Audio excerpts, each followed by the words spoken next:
ঈদকে সামনে রেখে রাজধানীর মশলার বাজারে বাড়ছে ক্রেতাদের ভিড়। সবচেয়ে বেশি দাম এলাচে বিক্রি হচ্ছে ৫,০০০ টাকা কেজি পর্যন্ত। ঈদের অনেক আগে দাম বাড়িয়ে দেয়ায় এখন মশলার বাজার কিছুটা স্থিতিশীল বলে জানাচ্ছেন ক্রেতা এবং বিক্রেতা উভয়ই। কোরবানির ঈদ আসলেই বাজারে বাড়ে নানা ধরনের মশলার চাহিদা, তাই তো আগে থেকে অন্যান্য পণ্যের সঙ্গে মশলার দোকানেও ছিল ক্রেতাদের ভিড়। বিক্রেতারা জানান, ঈদ আসার আগেই মশলার দাম কেজিতে ৫০ থেকে ৩০০ টাকা পর্যন্ত বেড়েছিল, তাই তো ঈদের কয়েকদিন আগে দাম খুব একটা বাড়েনি।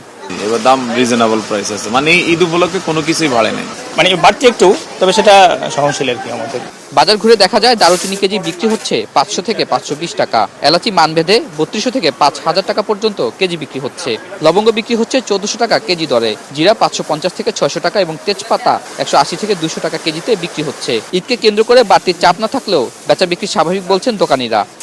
রোজার ঈদে যেরকম দাম অনেক বেশি ছিল, এখন একটু দাম কম, মানে এখন আগের মতো আর কি।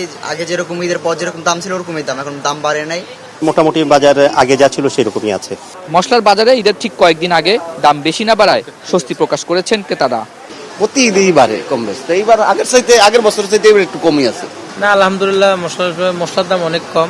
যেমন গতবার আমরা এই সিজনে এলাচ ৬,০০০ বিক্রি করছি, এই যে এবার আমাদের বোর্ড দিয়ে দিয়েছে, বোর্ড আছে ৪৩০০ কিনা।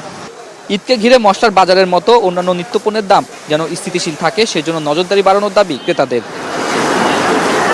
আতাউর নিয়ন, স্টার নিউজ, ঢাকা।